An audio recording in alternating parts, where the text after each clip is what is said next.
তা বন্ধুরা, কি অবস্থা? তোমাকে আজকে চলে আইছি টনি বাবুর সাথে ঘুরতে। এই যে ঘুরতে ঘুরতে চলে এলাম নতুন রাস্তা দিয়ে। সামনে নতুন একটা পার্ক হয়েছে, সে মজগনি পার্ক না কি পার্ক, সেটার কথা শুনে মোটামুটি টনি বাবুর সাথে চলে এলাম তার মোটর সাইকেলে ঘুরতে। তারপরে এই মোটর সাইকেলটা নিয়ে আমরা পার্কিং জোনে এসে পার্কিং করলাম। পার্কিং করে আমি আবার ক্যামেরাটা এদিক ওদিক ঘুরোতে থাকলাম। সে টনি বাবু তার মোটর সাইকেলটা এই জায়গায় পার্কিং করলো, ওই কাকার দাঁতে একটা টিকিট নিলো মোটর সাইকেলটা পার্কিং করে।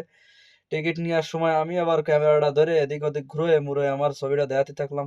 তারপরে পার্কিং জোনে মোটরসাইকেলটা পার্কিং করা হয়ে যাওয়ার পরে আমি ওই সেই মজগুনি পার্কের সামনে দিয়ে মানে সাইড দিয়ে যাই একদম গেটের ধারে যাব। তাই একটু আড়িওভাবে ভিডিও নেওয়া শুরু করে দিলাম। তারপরে দেখো আমি আবার ক্যামেরাটা ঘুরে সামনে আমি চলে আসলাম। তা তোমাকে কিরাম লাগতেছে এই পরিবেশটা, বা তা লাইক কমেন্টের মাধ্যমে জানায়।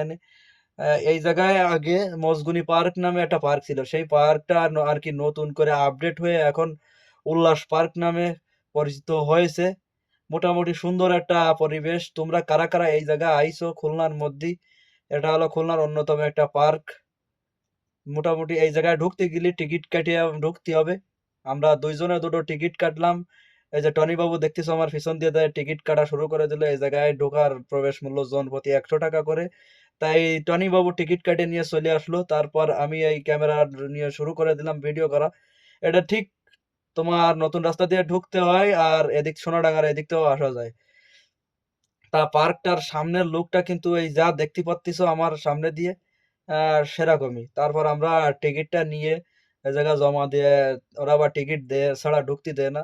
তাই টিকিট দেখালাম, দুইজনে মিলে আবার ঢোকার শুরু করে দিলাম প্রবেশ পথ দিয়ে। এই যে দেখতে পাচ্ছিস উল্লাস পার্কের মধ্যে ঢুকে গেছি। যাই হোক, এই উল্লাস পার্কের পরিবেশটা কিন্তু মোটামুটি একটা গর্জিয়াস গর্জিয়াস লাগছিল। মোটে নতুন করে পার্কটা হয়েছে, আগে এই পার্কটা মজগনি পার্ক নামে পরিচিত ছিল। তা তোমরা খুলনার কারা কারা এই পার্কটা সম্পর্কে জানো তারা দুই এক লাইন লিখে যাও। এই যে দেখতেছো না উল্লাস পার্ক, উল্লাস পার্কের আশেপাশে কিন্তু সুন্দর সুন্দর পরিবেশ, নতুন নতুন অনেক কিছুই বানাইছে। এই যে দেখতে পাচ্ছ আমার পিছন দিয়ে আবার ট্রেন আসতেছে, এই ট্রেনে কিটা কিটা উঠতেছাও শেষে চলে আসো খুব তাড়াতাড়ি, আমরা এখনো আছি এই জায়গায়। আমার কিন্তু ট্রেন দিয়ে উঠতে সত্যিল। তারপরে ট্রেন থুয়ে সামনে আবার দিঘির পাড় আছে, দিঘির পাড়ে আবার একটা দোলনা আছে, সেই জায়গায় বসে পড়ে আমরা দুজন আড্ডা দিতে লাগলাম। টনির আবার মোটামুটি দোলনায় দোল খাওয়া শুরু করলো, দিল বুড়ো বান্দরের মতো। আর আমি তাই দিয়ে হাসাহাসি আবার সামনে নিয়ে সেলফি ভিডিও শুরু করে দিলাম। এই যে উল্লাস পার্কের গেট দিয়ে ঢুকে এমনি সামনের এই দিঘি, দিঘির এই জায়গায় একটা সাইকেল দেখবা, 90 দশকের সাইকেল, যে সাইকেলটা তোমরাও এসে চালাতে পারবা। আর এই জায়গায় বেশ কয়েকটা সেলফি বুথ টুথ আছে। মোটামুটি পরিবেশটা কিন্তু খারাপ না, বিকেল টাইমে এসে সুন্দর একটা সময় কাটানোর ভালো জায়গা। আমরা মোটামুটি ঘুরে টুরে বসে আবার সেই ভিডিও করতে করতে সামনে এসে দেখলাম একটা পাখির বাসা। সেই পাখির বাসায় দেখ টনি নিয়ে গবেষণা করে দিছো। তারপরে ওরে আমি করছি যে এই পাখির বাসাটা তুমি আর তোমার বউ ডিম পারবা, তাই করলে ও আরো একটু বেশি আইসে দিল। যাই হোক, তোমরাও এসে ডিম পাড়তে পারবা, এই জায়গায় নতুন করে পাখির বাসা বাঁধতেছে, তোমরা এসে এনে ডিম পাড়তে পারো।